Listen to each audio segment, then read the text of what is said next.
how does one navigate that, like doubt and deconstruction? I just wanted to know if you guys have ever deconstructed. Where there is anger, there is hope. Welcome to the Convergence podcast. The Convergence is a space designed for university, college students, and young adults. It's a place to explore and deepen their faith.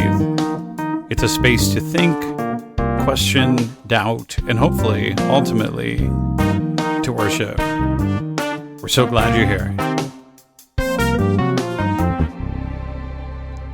Welcome back to the Convergence podcast. This conversation is from our second Convergent Conversations on the topic of deconstruction. I'm joined in conversation with Pastor Jessica Disabatino, who pastors at Journey Church and is also the co-host of the great podcast Down to Earth. Oh, and Jessica is also my sister-in-law. At Convergent Conversations, we basically have an open mic policy where anyone, either in the room or on Zoom, can engage in the conversation as we go through the night. So without further ado, here is our conversation on deconstruction. Tonight, I'm super thrilled to introduce Jessica Disabatino, Pastor Jessica Disabatino. Jessica is the pastor at Journey Church. She is a co-host of the wildly popular podcast Down to Earth with Joyce Reese, who is a pastor in the city and has spoken at the Convergence previously. Jessica also happens to be my sister-in-law, and so this could get fun. We were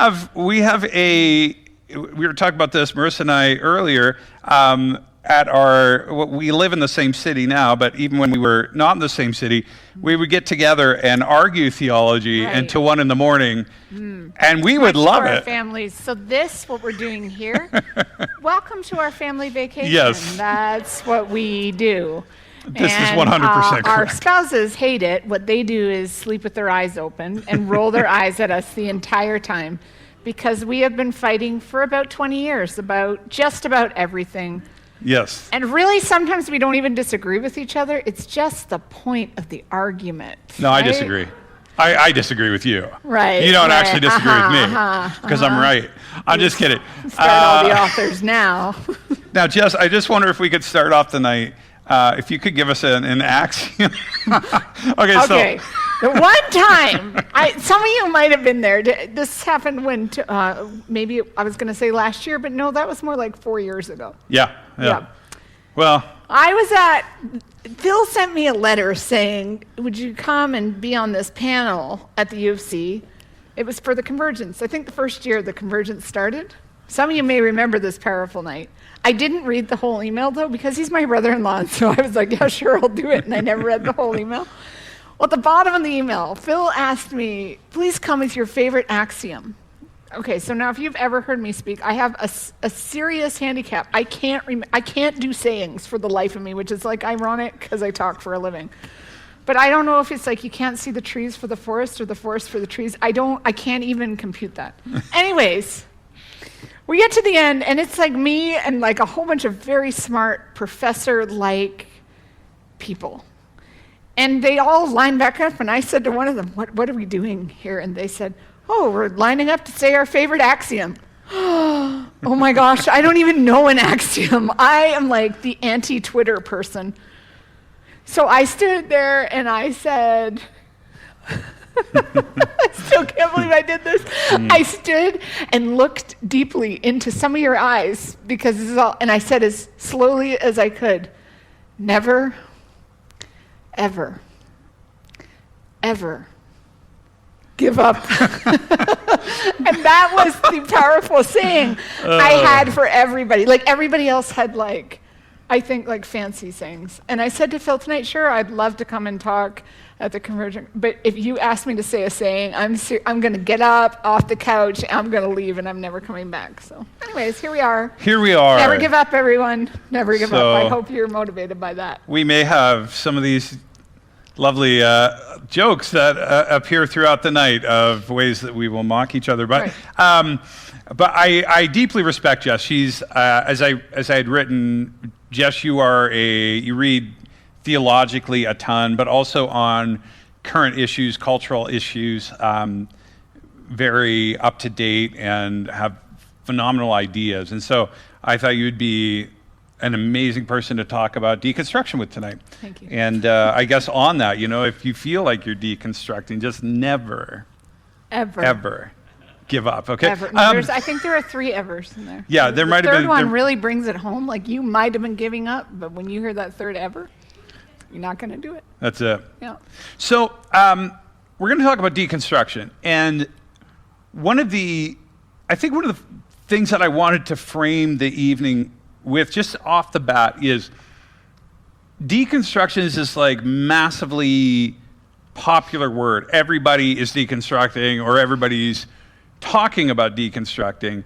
But the word deconstruction itself has an origin, like all words. But this particular word comes to us, and I'm going to be honest, like Logan might be up at the microphone very quick because he's a philosophy student.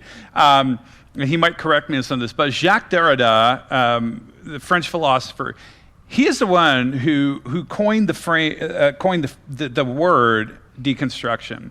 And I do think that there's a way in which we use the word deconstruction that oftentimes isn't true of the original intent. Right. This, of course, happens, but I think that there's enough within the word deconstruction in its original philosophical kind of launching into the world that's important for framing this conversation in a way.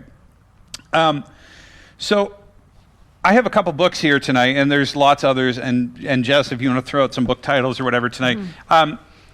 This book is by Brad Jersak. It's called A More Christ-Like Way, A More Beautiful Faith. And he's got a trilogy of books, but this book in particular has a wonderful chapter on deconstruction. And one of the things, he talks actually about Derrida. And he says this, and he's drawing actually on the work of a scholar named Sean Davidson, who's an Anglican scholar. And so Jersak says this: deconstruction for Derrida isn't about manning the barricades. Because oftentimes when we hear this word deconstruction, it's like we're going to, I've interviewed Brad. Actually, I'll put the clip of this on the podcast. We said, like we're going to tear down the patriarchy and empty the pews and burn the church down. And he said, well, for Derrida, it's not about manning the barricades. It's about learning to slow down, to attend closely to the way we use language. Philosophy is often about language games and linguistic understandings. He said it's to be mindful about how we discuss and practice truth and meaning. And this has important implications for theology. If you pay close attention to Derrida, he doesn't try to disprove truth claims. This is important because oftentimes for when people talk about deconstruction, it's all about, I'm going to disprove everything about Christianity, right?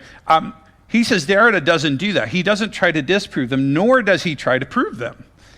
He remains open to truth and meaning. The point of deconstruction is to unmask claims to truth that pretend to stand on their own, independent of conditions and contexts.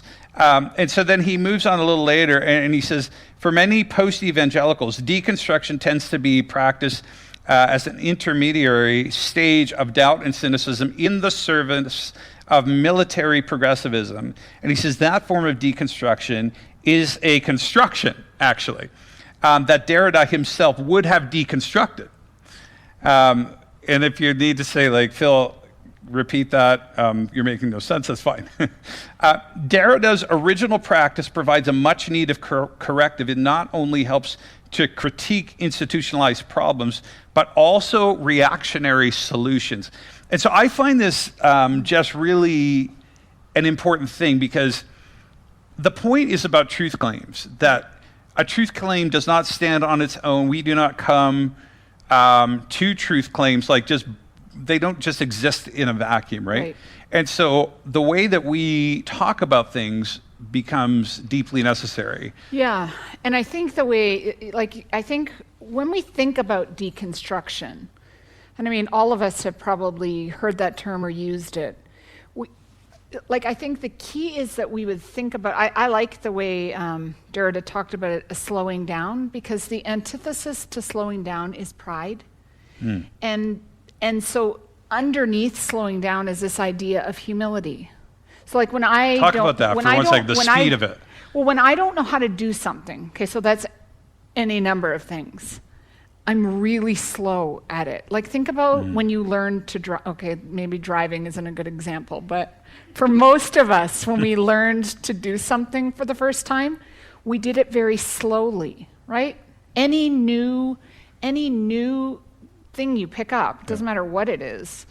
But when we become more familiar with that idea or that skill, we go faster, and we like become fancy pants doing it as fast as we can. It's why, like, when I take my kids to the mountains now, they are down at the bottom of the hill waiting for me as I slowly make my way down the hill, and they, because they think they're fancy now, they can do it. The problem with deconstruction, as we see it, I think, in the 21st century, is that we haven't taken in this idea of slowness into account. Instead, what we do is we burn down everything that we ever heard before, like it's got to be all wrong, like the patriarchy, blow it all up, and everybody. And we end up hurting ourselves because of that. I think for deconstruction to be healthy, there has to be humility in it. And humility is always slow, because it says, I don't have all the answers right now. And this is, I think, the most important thing when we're talking about, like, I don't think God is ever concerned about our ideas, or that we're putting up our hand going, hey, like, I'm wondering about this. Like, this is a very weird thing we do in the church, or this is a very weird way that we interpret the Bible. I think the problem becomes for all of us, and this is deconstructing anything, when we just say, like, I have the answers, I took a course on whatever you took a course on, and it told me that this is the way that we do it, and we go quick to, like, burn everything down. So you start your first year in university, and then by age 18, a ripe old age of 18, you got it all figured out, like it's all the worst. We got a question. I just wanted to know if you guys have ever deconstructed and what that was like for you guys. Oh, yeah, this is good. Yeah. So when I went to university for the first year I was in university, I moved away from home when I was 17. And I lived in Ontario, and I moved to BC. And I got to school and realized, oh my gosh, like, not everybody has the same worldview as me. And I can actually remember, I don't know if any of you have had this feeling before, like the world is spinning, like nothing makes sense anymore. Like, I don't know, like, is God real? Was all the experiences I had before, like, was this all fakery? Am I being bamboozled by history? I also was, like, very, I think, unaware of, like, things like the Crusades and, like, the awful ways that humans are. It was all very, very disconcerting to me. So, yes, I had, like, a massive... I remember thinking, I don't know how I'll come home, because I don't know how I'll come home and tell my whole family that, like, I don't know if I'm buying into this anymore. I think for me, somebody else asked me this question recently, and I think that I would differentiate personally between a macro deconstruction and a micro deconstruction. Sure. So I have friends, and I have young adults from many places who. I think because I'm outspoken on Facebook, much to the chagrin of my family oftentimes. We love your Facebook updates. We love your Facebook statuses. Keep people entertained at least. But reach out and talk about deconstruction, and then, of course, students at the university. But for many people, and including people, we talk about, young adults, but people in their 40s and 50s who have had a major faith crisis where, like, I don't even know if I'm a Christian or I'm not a Christian, and now I'm exploring if there is a God. I would talk about that as probably a macro deconstruction. For me, I've had many micro deconstructions where an issue has taken me to the edge, and this can be frightening. I think we can talk about this in a minute. Has taken me to the edge of something, and then you come back different. I do think in a minute we'll talk about the so AJ Swoboda, who was speaking, talked about this kind of 3-stage of construction, deconstruction, reconstruction. And I think we actually see that a lot in all of the famous myths, where there's a person is at home, they're formed in that place, they leave home, often for a great battle of some sort, and then they come back home, but back home they're a different person than they were before they left home. So I would say that's happened to me on many smaller Yeah, and issues. I would say, so I know deconstruction is such it's like a buzzword, but the truth is in our life we're always deconstructing. I mean, that's just true of all of us, not just in If the we're healthy, spiritual at least, world. right? Yes, like I would say that on an ongoing basis, I'm deconstructing my faith. I'm not going away from Jesus, but I am asking big questions because, let's just talk about the last 2 years. Has it been 2 years? 19, 20 months, 2,000 months? I mean, Probably 2,000. like if that didn't cause you to ask a lot of questions about what's happening in the world, then have you been alive in the last 20 months? So I think, my brother died, deconstruction. I had babies that died, deconstruction. I had, so there's like this ongoing thing, but that's kind of like how we live our lives, right? If you've lived in a house, or an apartment for any kind of time, when you change the furniture around or put up a new thing, that's like a form of deconstruction. And unless you're a static person who never changes, we actually are always deconstructing, which is why I don't think we have to be afraid of it. Of course you're deconstructing. Maybe this season you're having bigger questions than last season. Yeah. But maybe you're just doing a renovation, and that's okay. It doesn't mean that you have to burn your whole house down, though, either. Yeah. Yeah. I was just kind of thinking, so Jesus in the desert being tempted by the devil, was that some sort of deconstruction, do you think? Or not relevant at all to this conversation? Well, I think that's actually a really good point, because I actually think Jesus was a major deconstructionist. I actually think you could give him the title, because what deconstruction is in its essence is taking one way that we looked at something and then going, nah, we had that wrong. We're going to look at it this way.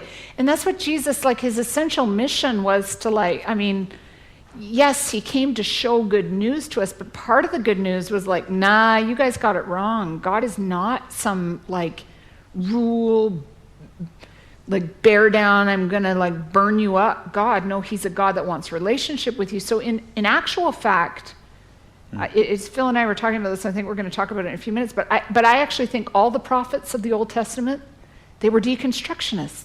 It's if you're facing a season of deconstruction, great, you might just be called on to write a book like Jeremiah or Ezekiel.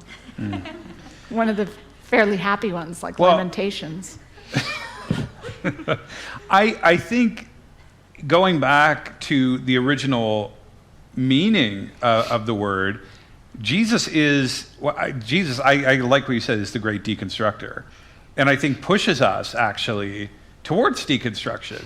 And imagine wrapping our heads around that deconstruction, it can be deeply unhealthy, but I think it can, because it's what causes us to grow and mature, it can be very healthy as well. So I think it can be unhealthy if we're tied to a religion and not a person.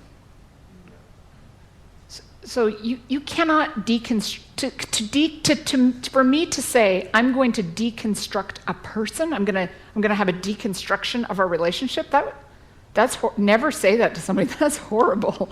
You can't deconstruct a person because it's to deny their personhood.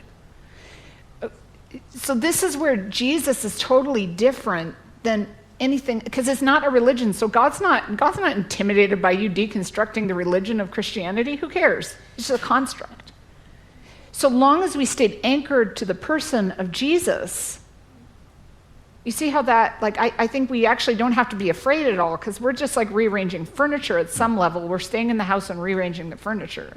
Well, if you think here about the nature of the temptation, I think is instructive. So when you have if you do this, if you throw yourself from the temple, then you'll be, heaven and earth will bow down and worship. And we go, well, wait, isn't this the goal, that everyone will worship Jesus? Or if you do this, you can turn the stones into bread. Well, isn't Jesus the one who turns water into wine? So it's a fascinating point, actually, because what's being deconstructed here is not actually the thing itself, but the way to the thing. And I think that this is much of what's being deconstructed currently. And why it's so big is because we've pushed a utilitarian faith that says it doesn't matter how we get people into the church. Right. If we can grow our churches, the ends justifies the means, which is a truth claim. But what Jesus is deconstructing and deconstructed in the temptation narrative is precisely the point that that's totally inaccurate, because we're building on faulty frames. I think this is where we're at in the moment. The frames that we built. So we grew up in this entrepreneurial, we're just going to go do great things, for Jesus. I heard one guy talk about, we're going to get off our knees and figure out how God works. I'm like, good luck with that. But people bought into it, and then what happened is, here we are. Everybody's deconstructing. Why? Because how we get to a thing is different than the thing itself. Yeah, and I also think, in some ways, I think it's semantics. I think people have been deconstructing forever. I actually don't actually think the 21st century is any different. I don't think people are oh my, I don't think we have to be worried the church is gonna people are gonna empty out of the church. I mean, sure, people aren't, but they did that in the 80s too, and they only went to rock and roll churches. And there was a deconstruct then too happening. And then we had seeker sensitive churches because people deconstructed that not everybody has to believe the same as we do to come into the church. It's just like we're doing different renovations in different parts of the room. So people are nervous right now because maybe we're deconstructing the kitchen, which seems like it's bigger. But I think before we were deconstructing bedrooms. But I also think that we are in a pretty significant moment where things have unraveled before our eyes, pretty significantly. Well, yeah, but I think if you look historically back at the life of the church, there's been many seasons where we have said the same thing. Yeah. Okay. This is where you're going to see us fight here. Do you see that? That was Phil acquiescing. If we were by a pool, he would not acquiesce. We would be. We're early in the evening. Yeah, Jess, earlier you talked about how you went to university the first year and you started to have all these questions and even questioning, is God real? Is my experience of him real? So it got me thinking, what is the connection or relationship between doubt and deconstruction, and are they mutually exclusive? Does one lead to another and vice versa? And how does one navigate that, doubt and deconstruction? Right. So I think you can only get to deconstruction when you start to doubt, right? And I think that's not something we have to be worried. Oh my gosh, I'm deconstructing. I must be doubting. I mean, just to take my analogy of fixing your house to the very nth degree. I mean, you only recondition your house when you doubt that it looks good anymore, right? You look at that kitchen and go, that's ugly. We are changing that. So what you're doing with doubt is you're looking at something and saying, that's ugly. So I don't know, how are we going to change that up? But I love what C.S. Lewis said, that like doubt is like 1 foot poised. We don't have to be worried about doubt. I mean, doubt is all throughout. If we had to be worried about doubt, I mean, if I had to stand up here and say, you know what, we should really just try to stay away from doubt, we'd have to burn half the Bible, literally. Because a lot of it, maybe not half, maybe 1/3, like 1/3 of the Psalms are Psalms of lament. The lament and doubt are kind of co-mingled. Because you don't doubt something until you're sad about it. Like, nobody ever came to doubt with like, wow, I'm really doubting. It's so amazing. I'm so excited about it. Like, when you doubt, it's a season of grief. But I think part of the reason we're scared of doubt is that our culture has been so afraid of grief. We're so afraid of like grieving anything. So that's like grieving death, grieving a loss of what was before, a loss of Like, I had a real season of grief where I grieved what I used to think about the Bible. Because until my 20s, I think I thought of the Bible as like a magical book. Like, and if I had a Bible, like all the promises of God were going to come true. And then my brother died, and like I was like, what? The promise of healing? What? And that was grief, because like before, if you thought you were carrying around a magical Bible that needed one of those Bible protectors on it, that felt like armor. And then you had a book that you realized was inspired by God, yes. So it didn't make my view of the Bible any less high. I recognized that it wasn't going to be like Captain America's shield. Because I thought it would shield me from pain and horrible things and, I don't know, pandemics and things like that. Yeah. And that causes grief. And still when I think about that, like 25 years later, I still have like, there's like a little bit of grief because there was like naivety that came with that was beautiful. And but it's okay. That doesn't mean that I've like gone away from Jesus. It just means that like I grieve sometimes that I'm not a child anymore and I can't run around all day in a sprinkler, because that would be weird. Mm-hmm. But I grieve that. But at some level, you grieve that you're not a child anymore, that you can't do that. So we grieve, and we doubt, and we reconstruct, and we deconstruct, and that's called I actually think it's called being human. So, we got another one. Go for it. Just from online here, we have Samuel asking, what is the crucial difference between macro and micro deconstruction? Is one more important than the other? And I like that aspect of importance, maybe as well, if you want to touch on that.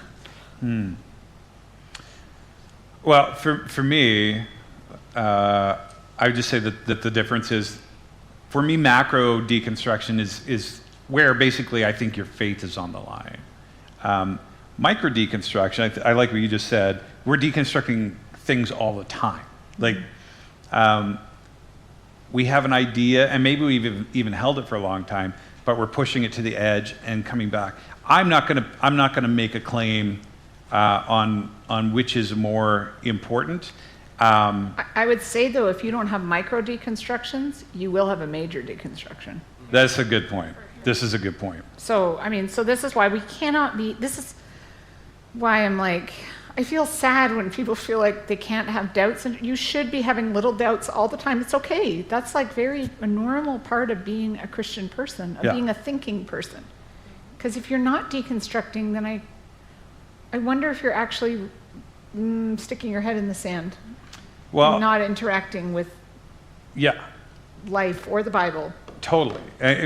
We call this deck of cards faith, where your whole faith is constructed on all these pieces which cannot be moved and cannot be doubted. The problem is, it's like a deck of cards. As soon as you remove one, because you've built the whole frame on this idea that you cannot doubt it, and if you do, it's disastrous. So then you go to first year university, and you're in your third philosophy class or whatever. Somebody brings something up, and you're like, what? And you pull the one thing out, and the whole house collapses. Right. So you didn't have the micro deconstruction, which I think why it's so important to have safe environments and safe people with whom you can talk, because it's not.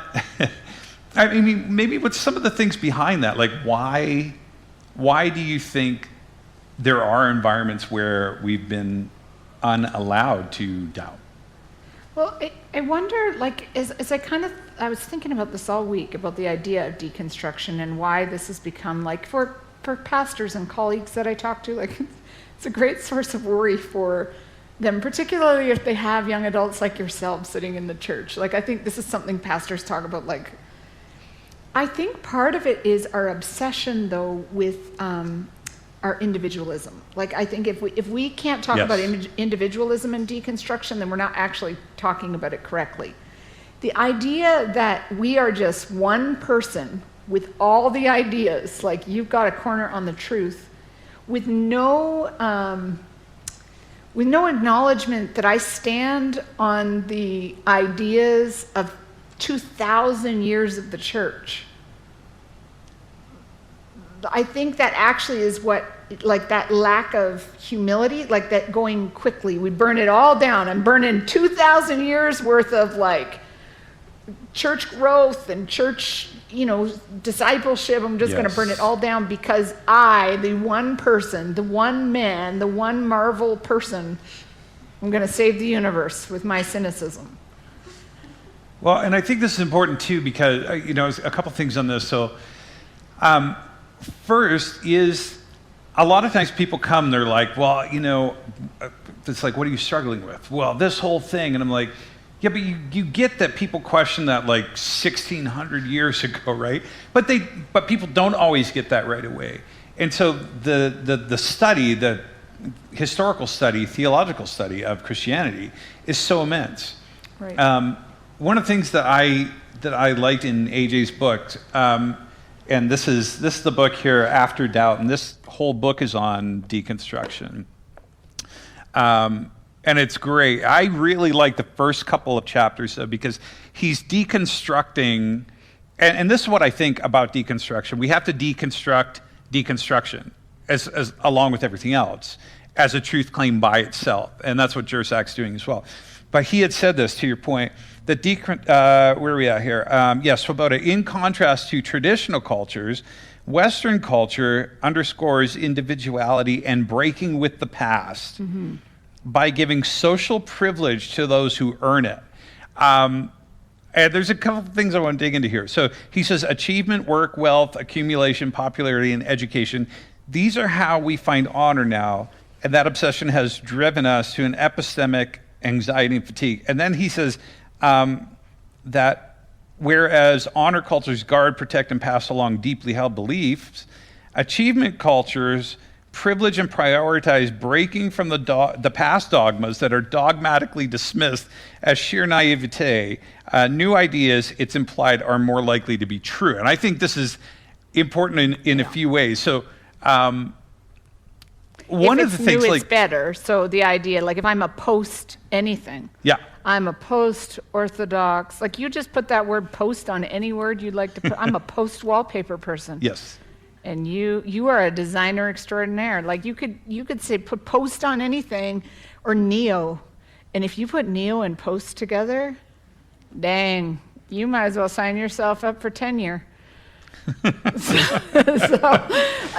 idea that we can do better by having newness, freshness. What I think is amazing here, though, is then he says exactly that, and then he makes this move though to now what happens is we've traded something, and now we have a different anxiety, we have a different shame. Yeah. We have all these different. So I see these reactionary movements. Like there's a particular book on sexuality, and it's supposed to be this like revolutionary new take.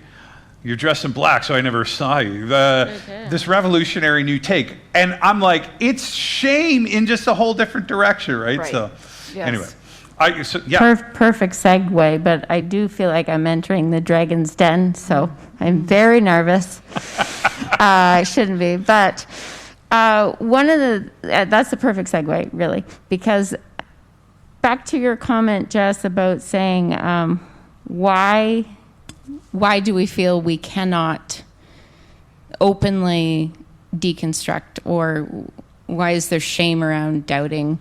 I think there is a shame in general about feelings in general, and I think it's important to not separate the intellectual deconstruction and the feelings and perceptions that God gives us. So you may or may not agree with this, but there are no moral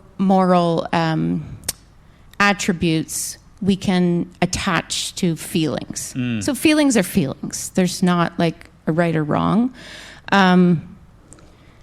So I think that has to be acknowledged, and accept that some things in the church or that Christians have practiced create anger, and follow the anger. I think, so just looking at it in a frame of like, I actually feel things about what people are saying, and my feelings are not bad. I think that's the beginning of unpacking maybe some bigger questions, but So good. yeah, Very good. just not separate. Right. Right. We always need this. We always need this true, because we get all here Yep. and forget about here. Thank you. Which but isn't that the is moment kind of emotive right now, too. Right. And important. And that is what the church, I think this is why people are mad, because their feelings haven't been acknowledged. Right? So then people, and your feelings actually are more powerful than anything else. I mean, you can say it's your intellect, but we all know it's because you're mad that you burned that down, or that you threw that baby out with the bathwater. Not literally, just figuratively. So, yeah. So we a do safe have to, place. yes, and I think probably that is a thing we have to get better at as Christians, acknowledging each other's feelings. Like I feel unsafe talking about X, Y, or Z. Or Come on, that's not spiritual. You can't say that. It's only happy feelings that belong here. happy, clappy, Or unicorns, sad. pixie dust. Happy or sad, Never anger. but not anger. Anger is ungodly. But this is why the kitchen isn't burning, actually, or being reconstructed. Oh, no, hold on. Yeah, go for it. Okay, sorry. This was my main point.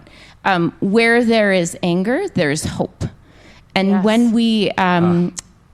when we become depressed, just like as people, right? We have moments of depression at times. We kind of implode. We decide to deflate or look inward, and we sort of give up on something, right? But where there is anger, there is hope for change. So just let that little spark. Don't let it make you run, but Yes. let it be the beginning. Sorry, had to add that. Oh Good. no, I think Really that's good. Yeah, that's genius, and I Yeah. think that AJ in his sermon, this is where he was saying, if you're doubting, it's actually a sign that you do have faith. Yeah. It's not a sign that you're losing your faith. It's a sign that you care. The anger is a sign. Yeah. Okay. I like that he I'm said that. gonna Now get all fired up now. you're actually positioned well as a missionary, Yeah. Yes. because Thomas himself became a missionary in his doubt. Yeah. Yeah. So I want to ask about, let's go to this kind of 3-mode construction, deconstruction, reconstruction conversation. I'm curious about the construction piece. So construction being the things, and not everybody grew up at church, so you had perhaps a different construction, or your initial time in church might have come much later. But regardless, we have many of us were given the faith of the church in Jesus at a very young age. And I'm curious about this because I think there's this assumption, do you hear a lot of times from people why didn't anybody tell me that? Right. Okay. So this is a big thing, and I think there's people that get so mad, my church didn't talk about this. Well, why didn't they talk about sexuality? And sometimes I just want to push back and go, because you were 7. And it would have been inappropriate for us to discuss that with you at 7 years old. I mean, it's similar, though, to when we're learning anything. I mean, when you learned long division, do you remember that beauty of a thing in the 5th grade? Okay, nobody said, okay, so what we're going to learn today, 10-year-olds, is trigonometry. Because it'd be really unfair for us not to teach that to you now. Get out your pencils. Yeah. Some of you are traumatized, even as I bring back long division. You're like, I'm so traumatized. I'm trying to do it with my kids, and I'm I don't remember how to do this. I think sometimes we get mad. And a little bit when I went through this deconstruction, I was like, I remember sitting in my apartment listening to very sad Sarah McLachlan songs, because that's how old I am. And why didn't my church tell me that the Bible wasn't a magical Bible? Well, because I was 14, and I wouldn't have understood about all that, and I didn't care also. So sometimes in retrospect, we look back on what we know now and say they should have told me that then, and maybe that wasn't even appropriate for us to know. And some of it they probably, Well, some of the it they claim is probably not should've. that they shouldn't. I think there's damaging ways, if we're teaching kids, and this really bothers me, if we're teaching kids that, here's what God is like, Jesus is full of mercy, but really if you don't trust him, God the Father is going to burn you in hell for eternity. Like that, telling that to a 6-year-old, really telling it to anyone, in my opinion, is deeply damaging. So there is a damaging thing, and we the look. Oh, you're just blowing this conversation up now. I'm going to ignore that, though. We're just going to keep going. Well, let me say this. I think as children, there are damaging things that we can. So. And as people, I think of myself as a woman, and I think I never thought to myself ever that I would ever be in ministry. Because of course women, technically I guess some women did it, but they were weird women that did it, and they were women that were I don't know, weird. And so was that damaging?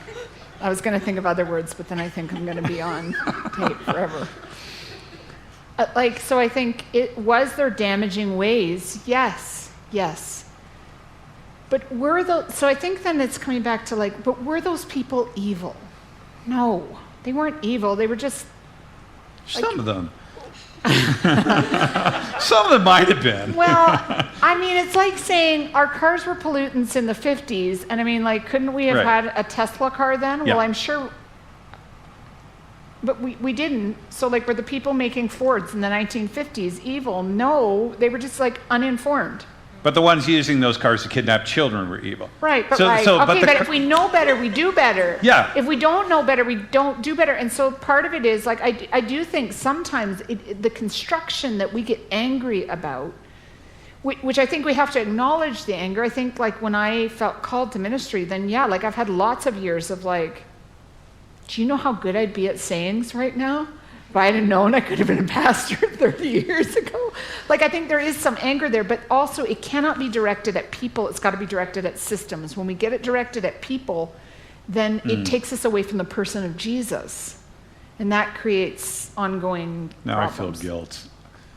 I'm thinking of the people I'm directing it to. But, I think this is an important point, though, when we get to... So you're right. The only reason I'm pushing the other side of that is because I think I don't want people to get the impression that we're here because there are people like this, all deconstruction sucks and you're overreacting. It's No. I think the deconstruction's real. Yes. I just don't know that we have to burn everything down. I think the deconstruction is fine. Yeah. I think it's fine for us to say it's fine. And here's where I think, so one of my major deconstructions did happen around actually the topic of hell. This would be one of my biggest ones. I had read a book, and somebody presented a different view, and I would have been late 20s, and it. I was available for this deconstruction. We were on. I would have been fine otherwise. It scared the hell out of me, and so literally, and so I read this thing actually because it was very gracious in its view, but I didn't know what to do with that because much of my belief system was based on heaven and hell. So I had to call somebody and I had to work that through. So I look back at that.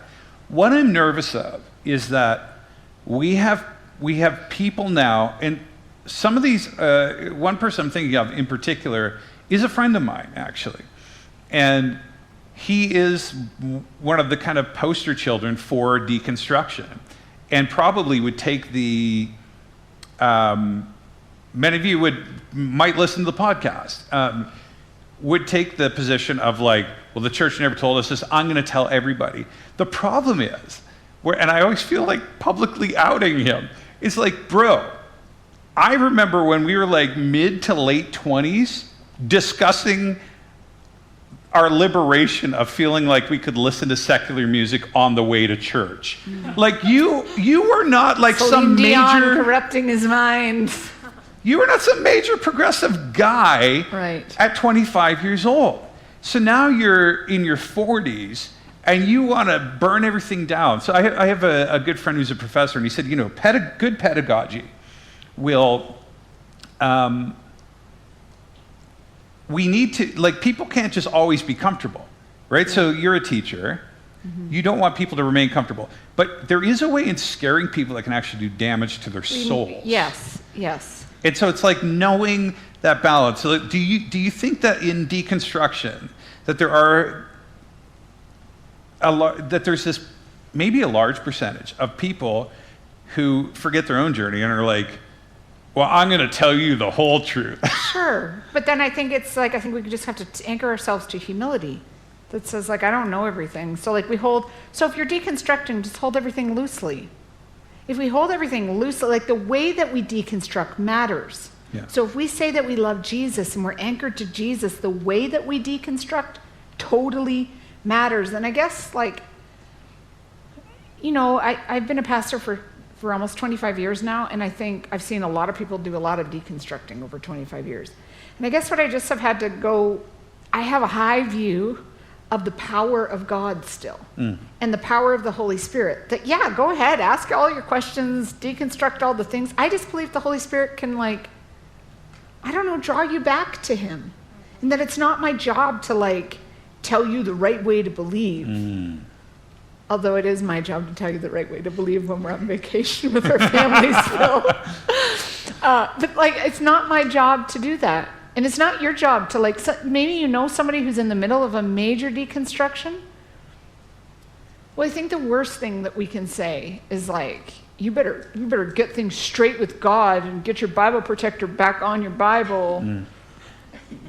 Like, I'm so worried for your soul, because nobody ever came back to the person of Jesus because somebody was, like, shaming them back into it. Yeah.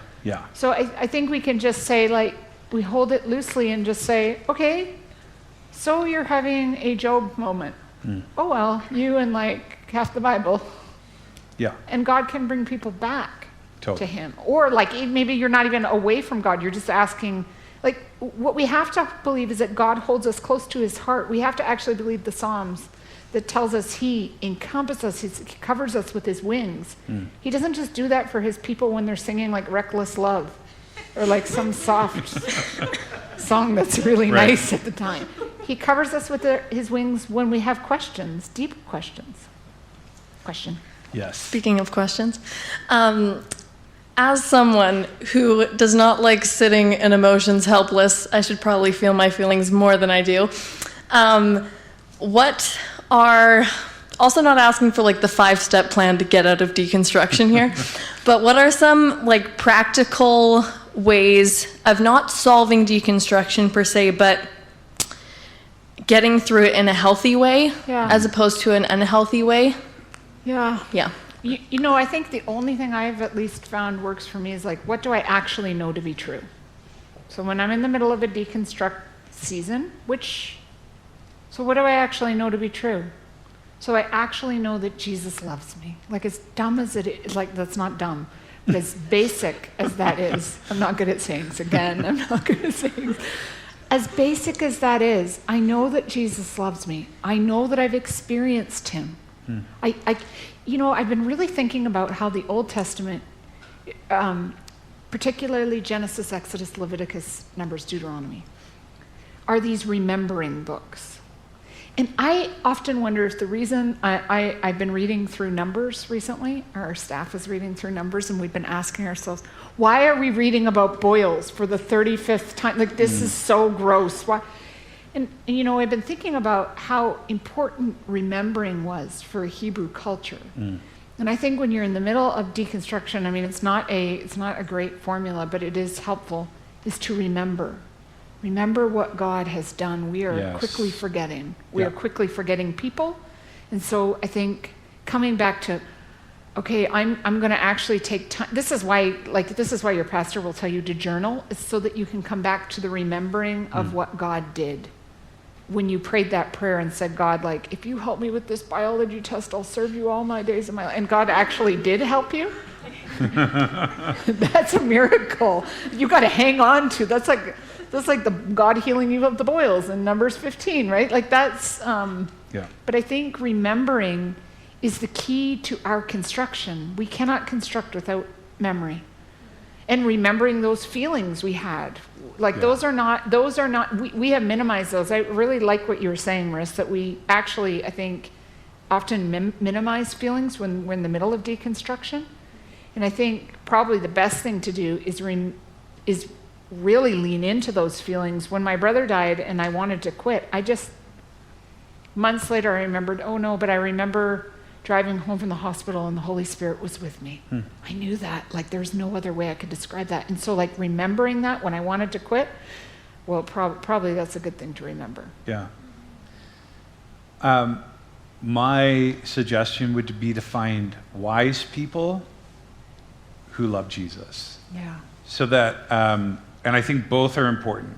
You can have very smart people who are cynical of everything. I'm not sure they're the best person, because this is the reconstruction phase.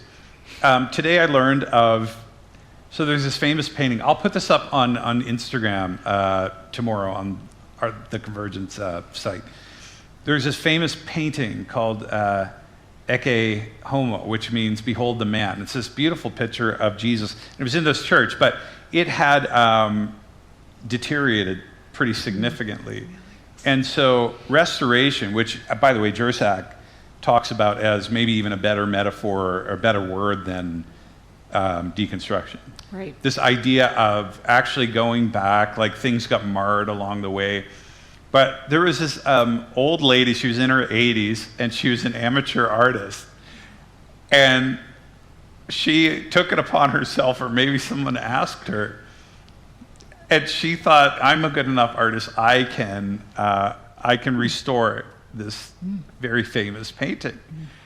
And you can look it up. This is not going to go well. And so she attempted to restore this famous, ancient, beautiful painting.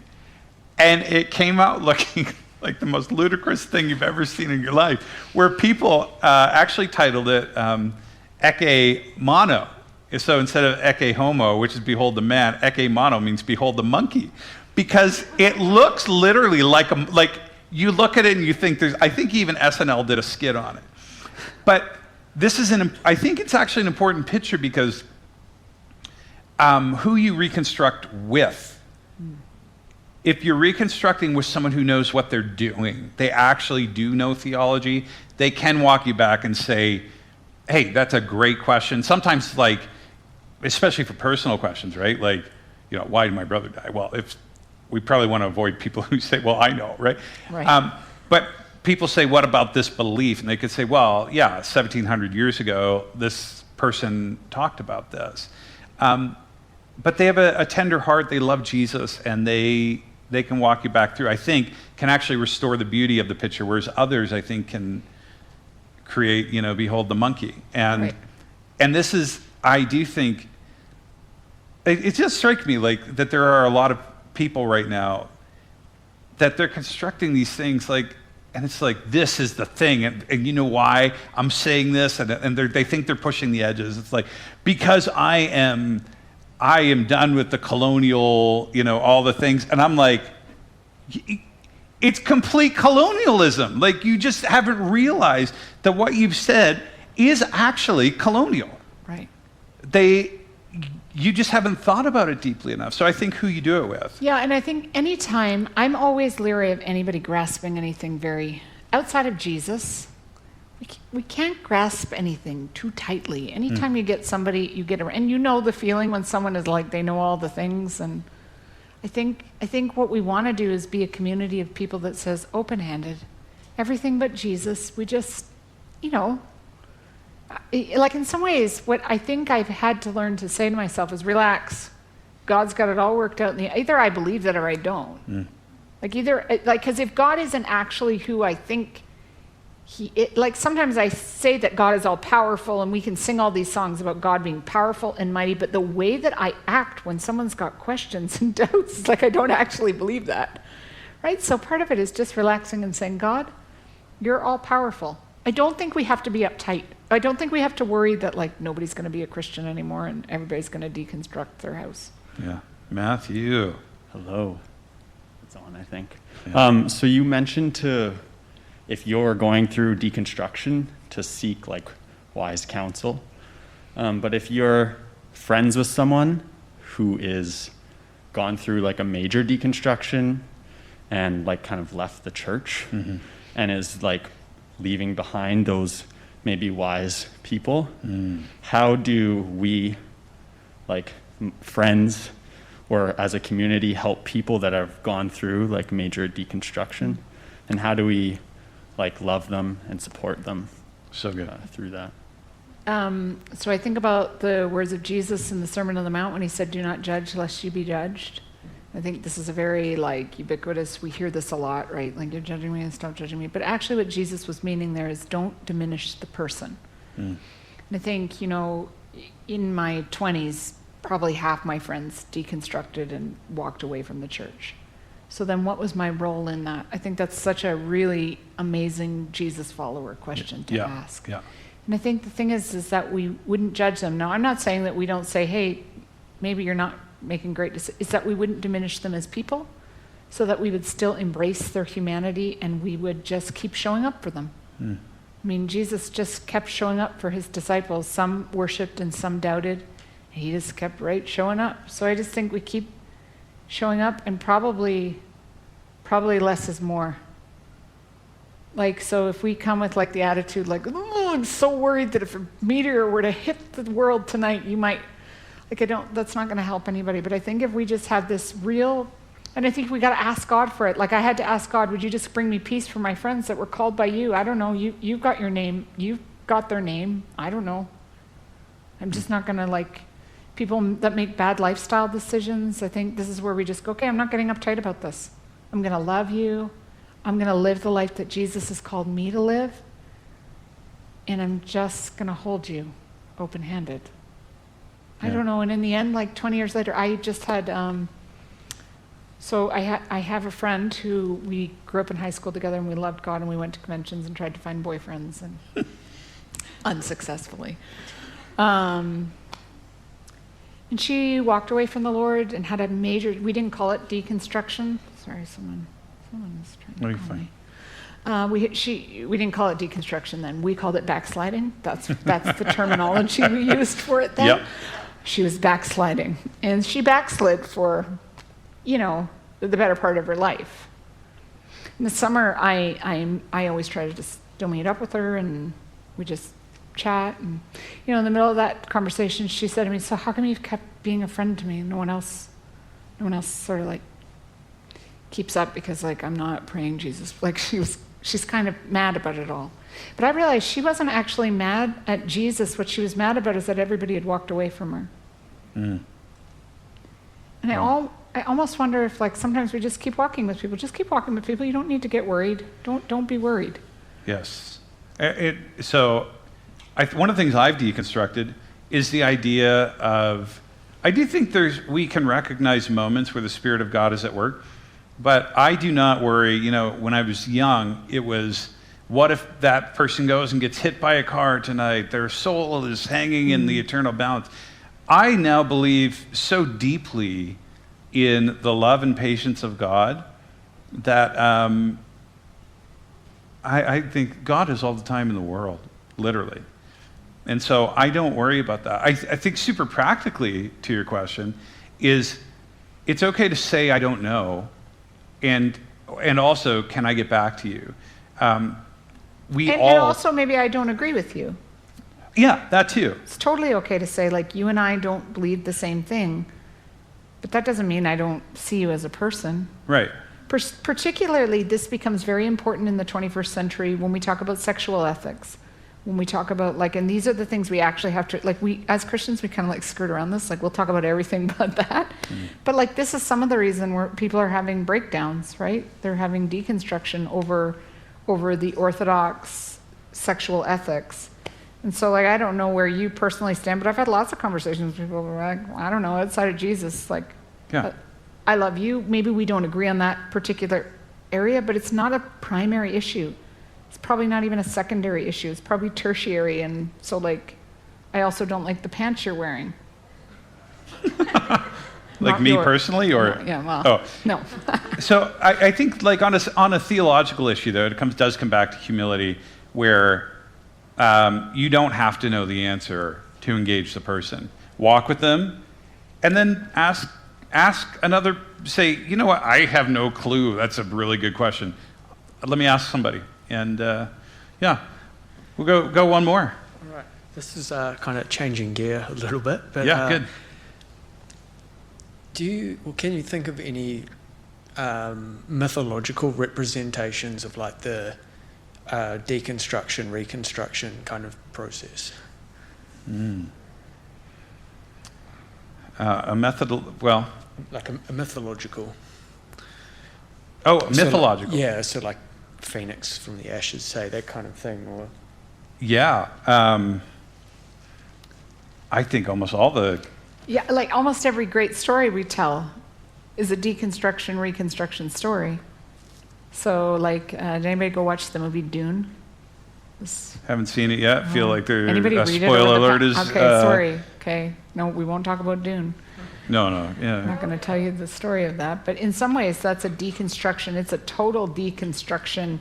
It's actually construction, a very long, 4 books long deconstruction. And then I won't. Now I've wrecked the story. I didn't lin. Okay. Actually, I paid zero attention to what you just so said. then but like maybe all the like in some ways all the Star Wars movie, every major show we watch, that's that, and in some Beauty ways and the Beast. Yes. Literally. Like, yes, right? but in some ways that's why I actually think we don't need to be worried about it, because it's human. It's actually what we live for. It's the story we live for. One man decided to do something, and he didn't do it, and his life became a wreck, and then he triumphed in the end. Yeah, I, if you could make it a little more inclusive, it doesn't always have to be a man. I know, but it always is a man, and I would like to deconstruct that right now, except for Wonder Woman, which was. But think about beauty. Yeah, come and ask a follow question. follow-up question on that, I guess, is the Abraham story kind of playing out Sure, of that. yeah. Yeah. Abraham, Moses, yeah. Any of the minor prophets, they all, Daniel, I was thinking about, really, like Thomas, obviously, Peter.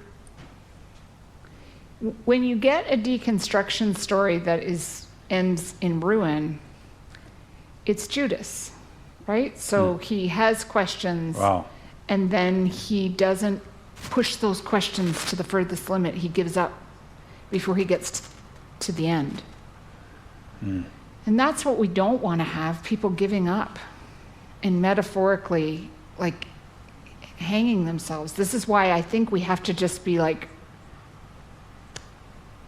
Yes. rest. It's your questions are fine. God's fine with them.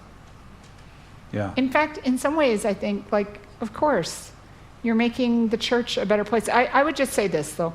I'd say if you're deconstructing, yes, but there comes a point where you got to think about reconstruction. My concern right now for young adults that are deconstructing is that there is no reconstruct. Yep. It's just like deconstruct, down with everything. But then what that leaves you is homeless. Because Totally. you burn down your house and then you have nothing. You have nowhere to be. And I believe at the core of my being that you were built to be in community. So like the church, like the capital C church, actually needs your questions to be functioning at its proper and best place. Yep. Like, I'm only a pastor today because somebody sat in a pew somewhere and thought, no, it's not right that it's only men. And they didn't leave. They didn't burn everything down. They just kept annoying everybody with their questions. So, like, if you're annoying everyone with your questions, party on. You're probably changing something structurally that needs to be changed. Good. And it might not change today, and it might not change tomorrow, but, you know, somebody might be reading a story about you 50 years from now. You're creating your legacy. Yeah. Awesome. So I think we are at probably about an hour. We started a little late. Jess, thanks. Yeah. And, you know, there are people. So Jess is at Journey Church. We have Pete. Pete, wave your hand. He's back here. Pete's a pastor here. We have chaplains at all of our universities. People that you can connect with that are safe places to ask questions. And, you know, I'll say this, if you go and you begin to ask somebody a question, you're like, oh my gosh, that was like super unsafe. Don't give up. Yeah. Go find another person, because there are plenty of people out there that actually are safe to talk to, that are not going to judge you. Your questions are okay. It's how we grow. There's a little prayer at the end of Jersak's chapter here, and he talks about art reconstruction, and he also talks about a wedding dress. He says, in the Bible, I grew up with this song. It was kind of a hilarious song, thinking back, it's based on a scripture that the church is like a bride who's adorned in a dress without spot or wrinkle. And this is what Jesus does. He takes, these beautiful things that somehow, through history, through damaging narratives and different things, became spotted and stained and wrinkled, and he restores them to their original condition. So Jersak says, Lord Jesus Christ, master artist of God's image in us, restore your masterpiece with grace and care. Bridegroom of your beloved bride, cleanse our garments of the stains of unChristlikeness, without spot or wrinkle. Renew and restore our souls to Christ-like faith. Amen. Okay, well, that wraps up our conversation. Be sure to join us for our next Convergence, where Kurt Willems will talk on the topic Jesus and his politics. And head on over to Instagram. Our handle is _Convergence_YYC. _Convergence YYC. Until next time, grace and peace.